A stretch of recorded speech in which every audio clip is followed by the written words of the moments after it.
দিনহাটার ঘটনার প্রতিবাদ জানিয়ে কোচবিহারের চৌপথিতে টায়ার জ্বালিয়ে বিক্ষোভ প্রদর্শন বিজেপির কর্মী সমর্থকদের। বৃহস্পতিবার এসডি অফিস ঘেরাওয়ের ডাক। মঙ্গলবার তৃণমূল বিজেপি সংঘর্ষে উত্তপ্ত হয় দিনহাটা। কেন্দ্রীয় স্বরাষ্ট্র প্রতিমন্ত্রী তথা বিজেপি প্রার্থী নিশীথ প্রামাণিকের দায়িত্বে থাকা নিরাপত্তা রক্ষীদের সঙ্গে হাতাহাতিতে জড়িয়ে পড়ে তৃণমূল কংগ্রেসের কর্মী সমর্থকরা।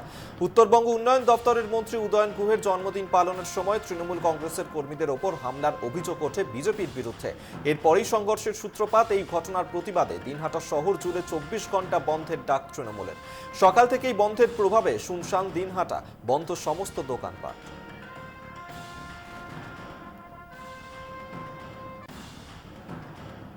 ফের নিশীথ বনাম উদয়ন গুহ, দুই মন্ত্রীর নিরাপত্তা রক্ষীদের মধ্যে হাতাহাতি। তৃণমূল বিজেপি সংঘর্ষে উত্তপ্ত দিনহাটা, মাথা ফাটল এসডিপিওর।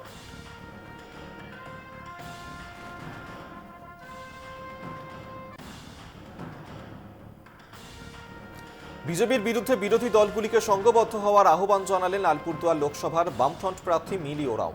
তার পিতা মনোহর তির্কি আলিপুরদুয়ার লোকসভার প্রাক্তন সাংসদও ছিলেন। 2019 সালে তিনি বামফ্রন্টের হয়ে এই কেন্দ্রে প্রতিদ্বন্দ্বিতা করেছেন। সেইবার জটিল অঙ্কে পিছিয়ে গেলেও এবার লড়াইটা হাড্ডাহাড্ডি হবে বলে মনে করছেন মিলি ওরাও। ইতিমধ্যেই নিজের প্রচারও শুরু করেছেন মিলি। পায়ে হেঁটে বিভিন্ন এলাকায় গিয়ে সাধারণ মানুষের সাথে জনসংযোগও করতে দেখা যায় তাকে। এই মুহূর্তে তো সবচেয়ে বড় ইস্যু হচ্ছে দুর্নীতি। স্টেট গভর্নমেন্ট, সেন্ট্রাল গভর্নমেন্ট দুজনেই দুর্নীতিতে জড়িয়ে আছে। সবচেয়ে মেইন রিজন আমি লোকজনকে গিয়ে বলবো যে এই দুর্নীতি থেকে নিজেকে বাঁচাতে হবে। আমাদের নিজের আত্মসম্মান, নিজের রক্ষার জন্য, আমাদের কনস্টিটিউশনকে বাঁচানোর জন্য আমাদেরকে একজোট হয়ে শাসক দলদের হারাতে হবে। সাত সকালে অভিনব প্রচারে আলিপুরদুয়ারের বিজেপি প্রার্থী মনোজ টিগ্গা। এদিন সকালে ডুয়ার্সের দলগাঁও রেল স্টেশন যাত্রীদের মধ্যে প্রচার চালান মনোজ টিগ্গা। এছাড়া আলিপুরদুয়ার জংশন থেকে শিলিগুড়ি জংশনগামী ইন্টারসিটি ট্রেনেও প্রচার চালান তিনি। ট্রেনে চেপে দিনভর বিভিন্ন স্টেশনে প্রচার। উল্লেখ্য, লোকসভা ভোটের নির্ঘণ্ট ঘোষণা হতেই প্রচারের ঝড় তুলে দিয়েছেন মনোজ টিগ্গা।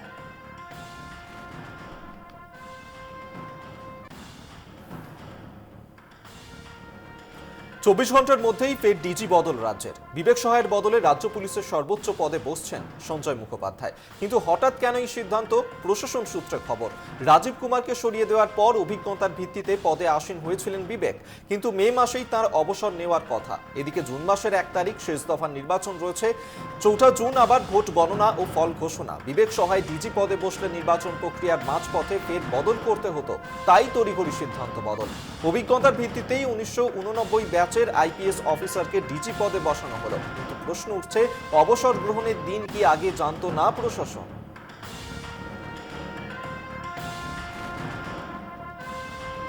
নির্বাচন কমিশনের দপ্তর বিজেপির পার্টি অফিসে পরিণত হয়েছে। কমিশনের দপ্তর নাকি এইচএমভি। এক্স হ্যান্ডেলে পোস্ট রাজ্যসভার সাংসদ ডেরেক ওব্রায়েনের। সুপ্রিম কোর্টের পর্যবেক্ষণে আসন্ন নির্বাচন করানোরও দাবি জানান ডেরেক।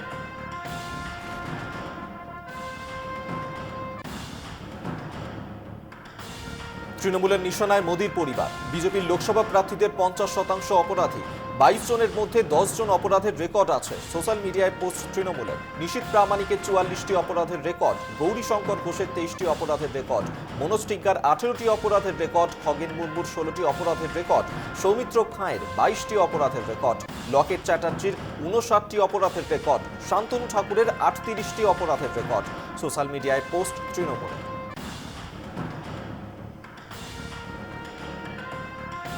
প্রথম দফায় রাজ্যের 3 আসনে 235 কোম্পানি। কেন্দ্রীয় বাহিনী চায় নির্বাচন কমিশন। প্রতি বুথেই আধা সীমা রেখে ভোট চায় কমিশন। প্রার্থীদের মনোনয়ন ও আয় ব্যয়ের নথি খতিয়ে দেখতে 3 জেলায় 3 আয় ব্যয় পর্যবেক্ষকও।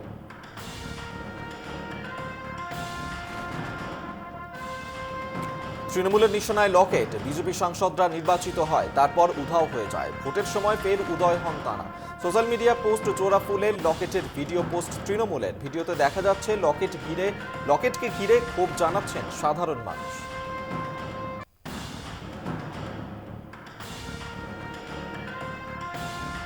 পদত্যাগে বিচারপতি অভিজিৎ গঙ্গোপাধ্যায়কে কড়া ভাষায় আক্রমণ রাজ্য তৃণমূলের সাধারণ সম্পাদক শওকত মোল্লার। মঙ্গলবার ক্যানিং পূর্ব বিধানসভায় জয়নগর লোকসভা কেন্দ্রের তৃণমূল প্রার্থী প্রতিমা মণ্ডলের সমর্থনে নির্বাচনী জনসভা আয়োজিত হয়। সেখান থেকেই শওকত বলেন, অভিজিৎ গঙ্গোপাধ্যায় বিচার ব্যবস্থার কলঙ্ক। বিচারপতির আসন থেকে তিনি যেভাবে বিজেপির প্রার্থী হয়েছেন তাতে মানুষের বিচার ব্যবস্থার প্রতি মানুষের আস্থা উঠে যেতে বাধ্য। বিচারক, আমরা গিয়ে বিচারকের কাছে হাত জোড় করে হুজুর হুজুর করতাম, হুজুর আমাকে বাঁচান, এই কেস থেকে রেহাই দিন। আজকে কি দেখছি বাংলাদেশ, এক বিচারক, একটা অসভ্য বর্বর, আজকে সেই বিচারক আমরা লক্ষ্য করছি এখন সে বিজেপি নেতাদের পায়ে করে বলছে আমাকে বাঁচাও, আমাকে বাঁচাও। কোন জামানা এসে গেল আজকে? আমাদের লজ্জা লাগে, ঘৃণা লাগে যে বিচার ব্যবস্থা হলো ভারতবর্ষের চতুর্থ স্তম্ভ। যে বিচার ব্যবস্থাকে আমরা শ্রদ্ধা করি, সম্মান করি, আজকে সেই বিচার ব্যবস্থাকে আজ কলুষিত করছে অভিজিৎ গঙ্গোপাধ্যায়ের মতো একটা লোক। সে আবার কি বলছে, আমি চন্দ্রবড়া হতে পারি, আমি চন্দ্রবড়া বিষধর সাপ। আমি বলছি এটা হাইকোর্টের চেয়ার নয়, এটা জনগণের চেয়ার। এই বিষধর সাপকে কিভাবে জব্দ করতে হয় সেটা বাংলার মানুষ জানে, আত্মনিচের মানুষ সেটা আগামী দিনে। চৌধুরীকে এবার চরম শিক্ষা দেওয়ার হুঁশিয়ারি দিলেন মুর্শিদাবাদ লোকসভা তৃণমূল প্রার্থী আবু তাহের খান।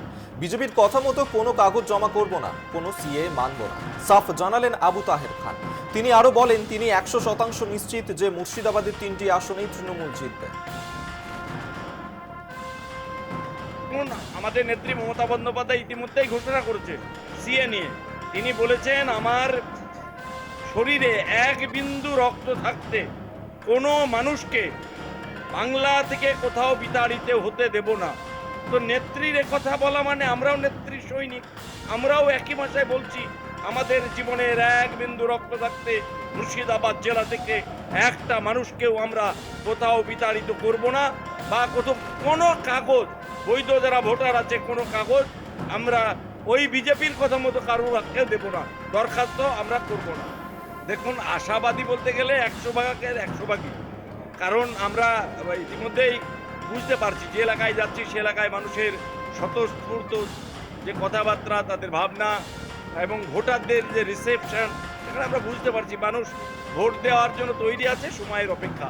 শুধু এখানে নয়, মুর্শিদাবাদ জেলায় আপনারা নিশ্চিত থাকতে পারেন 3টে সিট 3টেই আমরা মমতা বন্দ্যোপাধ্যায়কে উপহার দেব, আর অধীর চৌধুরীকে বা চরম শিক্ষা দেব বহরমপুর লোকসভা কেন্দ্রে।